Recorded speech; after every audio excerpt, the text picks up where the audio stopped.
Hate can have no safe harbor in America. It must stop. Too many Asian Americans have been walking up and down the streets and worrying. 先週、ジョージア州アトランタとその近郊にあるマッサージ店など3カ所が銃撃され、アジア人女性6人を含む8人が死亡。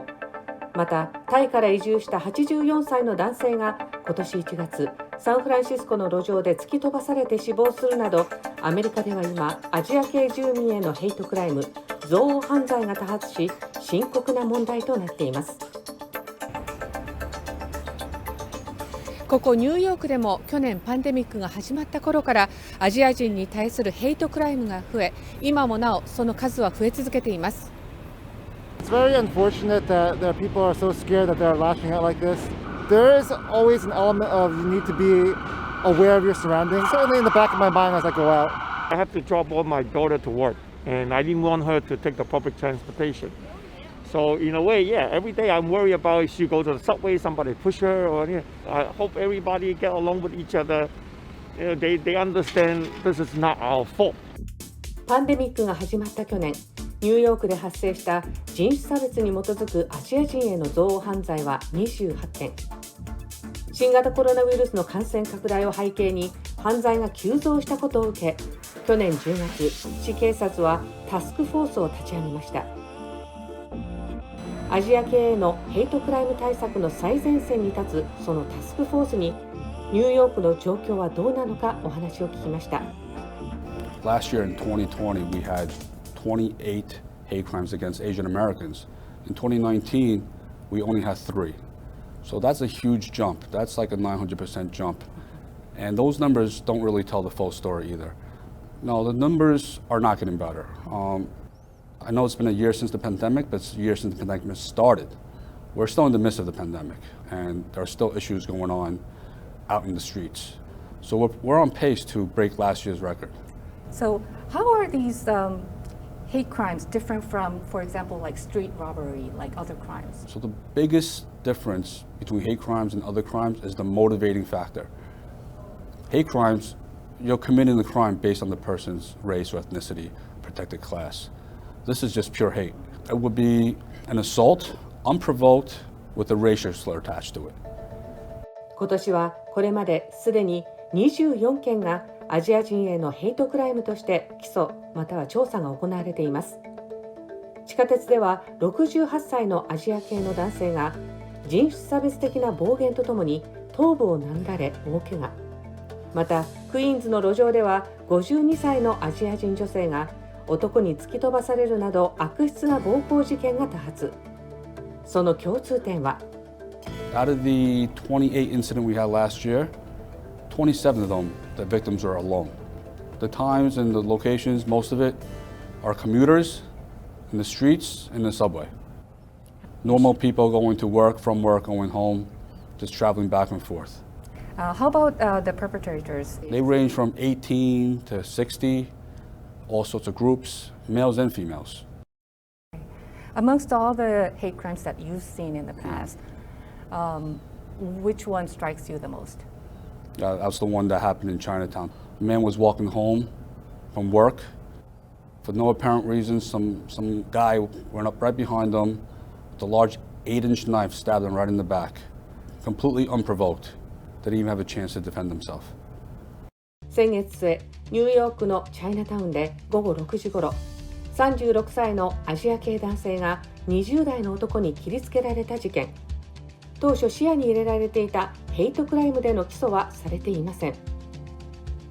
証明することが難しいこともあり、アトランタの銃撃事件も今の時点ではその動機からヘイトクライムとしては扱われていませんが、アメリカ各地でアジア人への憎悪犯罪に対する抗議活動が行われました。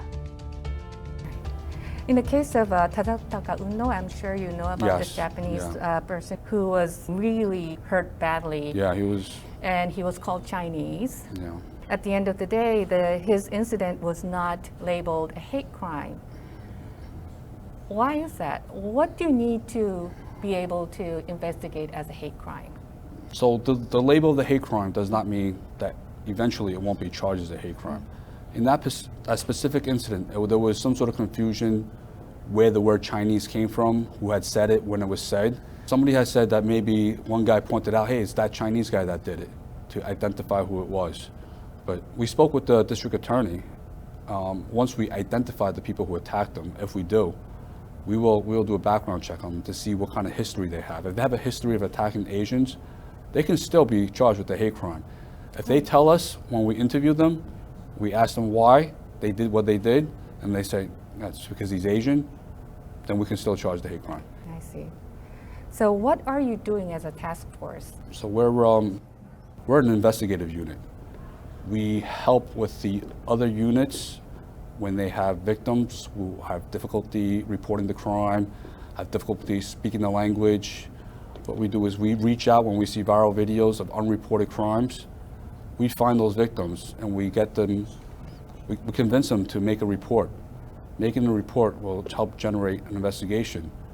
So what would you tell the people to avoid hate crime?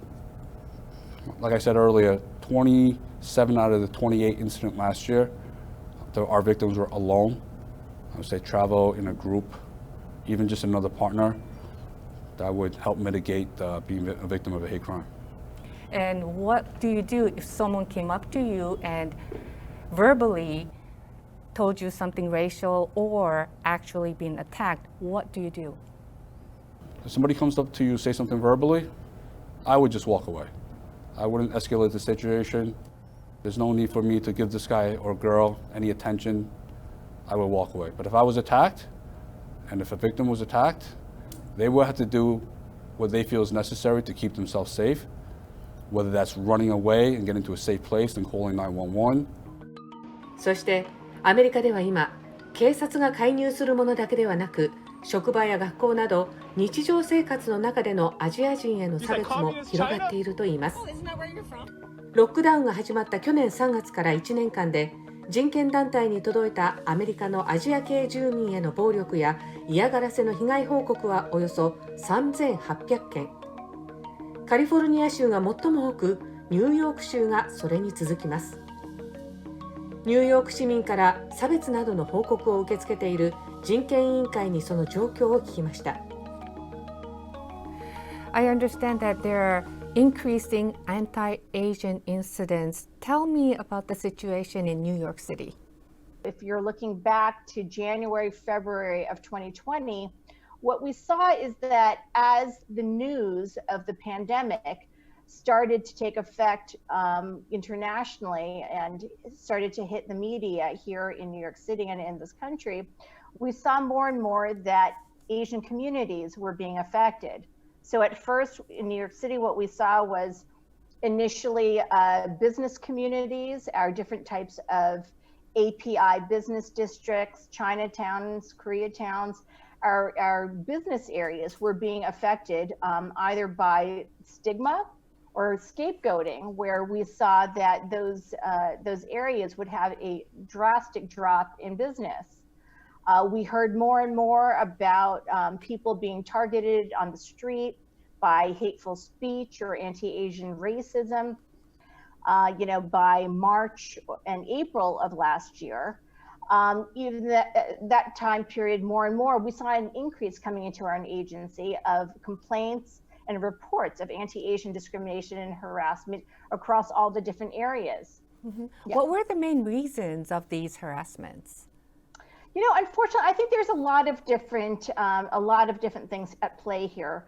One, certainly it's been the case that in any time of medical crisis or pandemic, historically we've seen that specific communities or specific people are targeted for scapegoating or harassment, given the fact that our president at the time, President Trump, was himself, supporting a lot of that anti-Asian rhetoric just in the way that he would refer to the pandemic and the way that he would refer to the causes of the pandemic, especially our Chinese communities. Was it more significant in New York or was it about the same nationwide? It's been consistent nationally. If I look just at New York City's statistics in this past year, from I think February to December of 2020, we saw that we had over 200 complaints of anti-Asian discrimination come into the agency. If you contrast that with just the year prior, so February through December of 2019, we saw at that time, only 30 such complaints. So a significant increase year to date. So it's been a year, and why now? I see so many more news about Asian people becoming the target of this. One of the reasons that I attribute this increase is because, cities and industries are reopening. When we were getting complaints before, that was, a time of shelter in place. And so I think there was a sense that it was really just the tip of the iceberg. There was very little interaction in public spaces, that when we saw a reopening, that the likelihood of an increase was fairly high, because now people are interacting more. I'm sure a lot of the cases don't even go to the police. Tell me about the cases where the police don't know but comes to you. The cases that we would be handling that police might not be aware of are, again, cases that might not fall within the criminal code or the penal statute. So for instance, situations in which in employment, perhaps in employment, somebody is being treated differently or harassed because they are Asian American, attributing the pandemic or the current, pandemic-related restrictions, situations where people are facing that type of harassment in housing, in their apartment buildings, or in public places of public accommodation, like bodegas and stores. In the area of schools, I think what we've heard of is children who are being bullied by other children, sometimes by folks who are also affiliated with the schools. I will say in New York City, we have not received much reporting in that space, though I know that in other areas of the country, they have seen an increase in that type of bullying in schools. And so there have been reports of people keeping their children home from school, or people being afraid to ride the transit system or to go out in public. Do you see any difference between the Asian discrimination or hate crimes compared to other racial groups? Particularly women and particularly elderly people, on top of being API, have been targeted for a lot of these attacks, especially with elderly people being attacked. In many of those reports, it's people who are being attacked kind of out of nowhere. Nothing else is happening around them. There's no, confrontation that leads up to something. Older people who are less likely to report to law enforcement. Do you feel like Asian people are less eager to speak up? Language is an obvious issue. When people are in a situation where they feel personally attacked, and again, these types of attacks are very personal in nature because they're really focusing on somebody's identity. In order to report these types of incidents, one has to also feel comfortable, and that is one of the reasons why my agency prioritizes so much having staff that are fluent in different languages. I hear a lot of stories where victims can't walk outside after dark anymore or can't get on the subway anymore because they were victimized before. What should they do? What we do is we also link them up with available mental health resources that we have in the city. The hate directed at people is so personal and can be terrifying. We want to make sure that there are adequate support systems that they can avail of as well. We really, I think societally, when people ask, what can I do? People need to call it out. Whether you're API or you're not, you need to support API communities by calling this out and saying it's wrong. No more. You, your city, your school, your community, you won't stand for it. Thank you so much. Thank you for covering this.